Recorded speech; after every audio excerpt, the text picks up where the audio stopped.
gathering many different things. For a while it was law of attraction. Then we began talking about the science of deliberate creation, because it is a science, because it is ever expanding, and it must be deliberate if you have any control over your own experience. But you got so carried away with that, you began to turn the science of deliberate creation into that effort thing that you're so used to. And that effort thing doesn't work, because that effort thing is mostly pushing against what you don't want.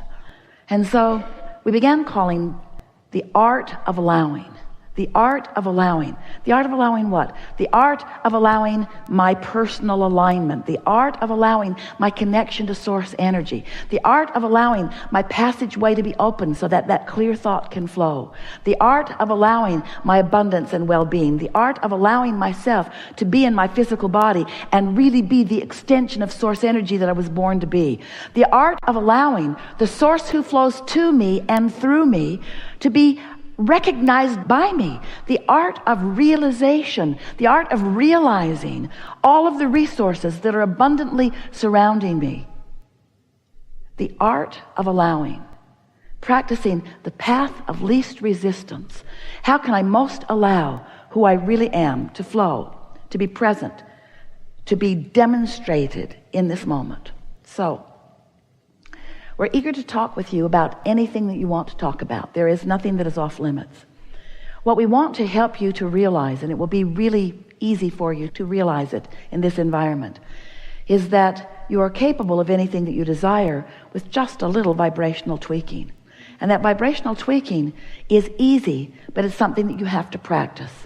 And because you've practiced opposition to it for a while, then letting go of those practice thoughts will be a part of the process of your coming into alignment more with who you are. As we visit, it will become clearer and clearer. We'll talk with each of you in the way that is most likely to lead you down your path of least resistance to a vibrational stance that will help you to allow what you want, to allow the clarity in the moment. Did you know that the vibration of a question and the vibration of an answer are different vibrations, different frequencies? Just like you can't set your radio dial on 98 FM and hear what's being broadcast on 106 AM. The frequencies have to match up. The transmitter and the receiver have to be in sync. So you have been, through the exposure to life, you've been synthesizing, sorting, sifting, coming to conclusions and preferences, and you've been launching rockets of desire with the help of the source within you. So there is this beingness that is you, this worthy, prosperous, vital, alive being, surrounded with all of the things that you have identified that are important to you, that you want, that for the most part you're not quite yet a very good match to. This seminar really is about helping you to come into vibrational alignment with who you really are, to allow the whole of you to be present. Because when the whole of you is present, not only do you have clarity, which is delicious, not only do you have vitality, which is delicious, not only do you feel love and worthiness, which is delicious, but you are allowing the whole of who you are to be present, which is powerful. It is intoxicating. It is who you are. And once you begin experiencing that sort of alignment, where you're streaming that inspiration on a regular basis, you will never again be willing to step back into negative commentary or negative thought that deprive you of all of those resources. The leverage of alignment is unfathomable through your physical terms, in the sense of comparison. You all have 24 hours a day, but the effort factor is so limited. When you are counting on your effort to compensate for alignment that you're not doing, you just can't make it up with hard work. There's just not enough action in the world to compensate for that misalignment of energies. But with just a little bit of awareness and understanding of how this all works, you can find yourself in vibrational alignment with who you really are, and you can access the energy that creates worlds and flow it through your vantage point toward the creation of whatever you want. You can feed the hungry. You can help the world find its balance. You can be or do or have anything that you choose, but you cannot do it from your disconnected, cut off from source energy perspective. You can't join the complainers and the pushers againsters and accomplish or be what you've come to be. So let's get going. Let's sort it out a little bit at a time. It is our expectation that you will push the reset button today, that you will find vibrational alignment with who you are, and that you will participate in the energy of that alignment long enough that you will be forever vibrationally changed. Now, we don't mean this alignment that is certain to happen today is not like a college degree where once you get the certificate, you just hang it on your wall and it's yours forevermore. It's not like that, because your alignment either is or isn't in the moment. But you're going to be able to tell from now on whether you're in alignment or not, because you can tell by the way you feel. Your emotions are the key to your alignment. The better you feel, the more in alignment with who you are and all that you've become you are. The worse you feel, the more out of alignment you are. Sort of like the hot and cold game. Kate wanted to play that with Jerry and Esther when she was really little. They played it in a big building. She would hide something in the building, and then she would give them clues so that they could find it. You're getting warmer, she'd say. You're getting warmer. You're getting warmer. Getting colder. And because she knew where it was, and because she gave good clues, they always found it. It was so much fun. Sometimes Jerry would pretend that colder was warmer and warmer was colder, but Kate never let him get away with that. You know better than that. You know what warmer means, Jerry. You know what warmer means. You know. And you know what good feels like. And you know what not good feels like. So stop pretending that you don't know. You know. You know when you feel good, and you know when you don't. So let's get going. What do you want to talk about? So much has happened. We're in such a good place. Let's not mess it up. Let's take the momentum that we've already established, and let's hold that place of knowing that all is well, and acknowledge that you're an extension of source energy, and you are here with great purpose, and that purpose is joyful beingness. That purpose is discovering a way to let the natural resources of well-being flow to you through the details of your preferences. Did you hear that?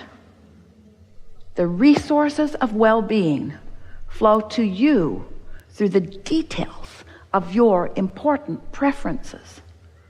You've been sifting and living and identifying your important preferences, and not one of your preferences has gone unnoticed or untended to. Who you are and what you want in detail beyond our ability to find verbal description exists in your vortex, in your vibrational reality.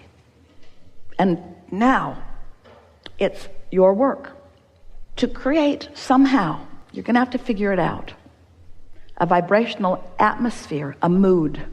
You are the creator of the mood that allows you the realization of the unfolding of all of these preferences. And you've put enough there to keep yourselves happily discovering for 20 or 30 lifetimes. It's such an abundance of magnificent detail that you have defined and that you still continue to define. If you can stop comparing yourself to others and no longer feel a need to defend your position or to justify it or to rationalize it, to be righter than this person. The other day, someone delivered the most beautiful bouquet of flowers to Esther at her new house. And someone was there with her when they came.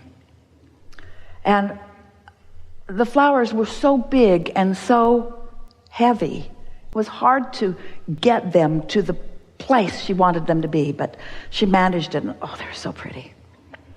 And then she clinked on the vase, and she said to this person, yeah, that's a glass vase. And the person said, no, it isn't, it's plastic. So Esther took her ring, clinked it. No, it's glass.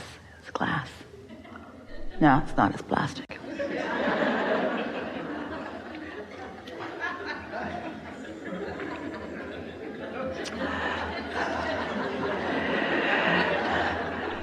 Never mind the most beautiful bouquet of flowers in the world.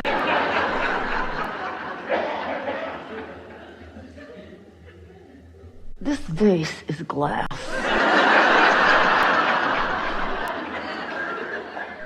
No, it isn't. It's plastic. And Esther used all of her restraint to just not drop it on the floor.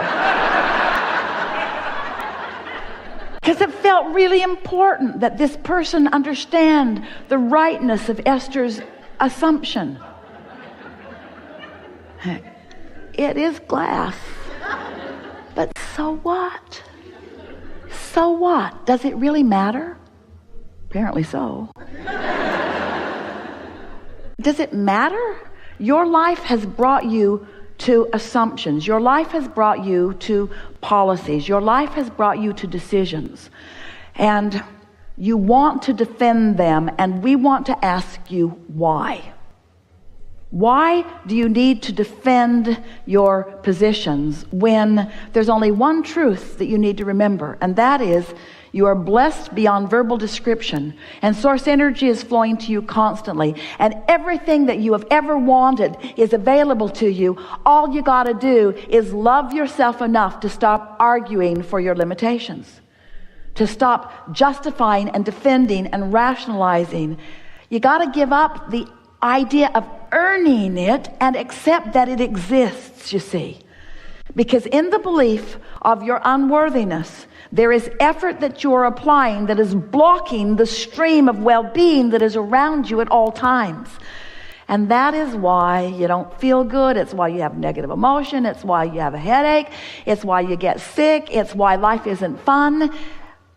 You got to look for joy where it is, where it's easy to find, and then watch what happens next. We want to say to you that you are loved. But more than that, we want you to hear it and know it when you hear it. We want to say to you that you are loved in the purest form, but words don't teach. You have to let the universe show you how loved you are. But the tricky thing about that is you won't let the universe show you how loved you are when you don't feel loved. So you're in this sort of cycle of not feeling loved, but needing something to give you the reason to feel loved before you feel loved, but you can't get there from there. So just go find some way to feel love, will you? Just go somewhere. Just go somewhere and look for the evidence of it, because it's all around you. Like, for example, you could notice that the sun came up this morning. Now, you want to say, oh, that wasn't for me. Oh, yes, it was. Oh, yes, it was. The earth is spinning in its orbit. Oh, that's not for me. There are so many others. I don't feel loved unless I'm separated out and I'm the only one who is loved. Then I will feel love. I'll find a lover who will just love me, who will give me undivided attention. You see what we're getting at? You have to accept the oneness of all and feel the love that is offered and take your share of it, because it's offered to you. It's not offered around you. It's not offered with you being the exception of it. It's offered to you constantly, steadily, all the time, no exceptions. Get out there and find the evidence of it, and let the momentum of that increase until the well-being of your life is evidenced to you in every possible way. There is great, and when we say great, you have no idea how great we mean by great love here for you. And for now, we are complete.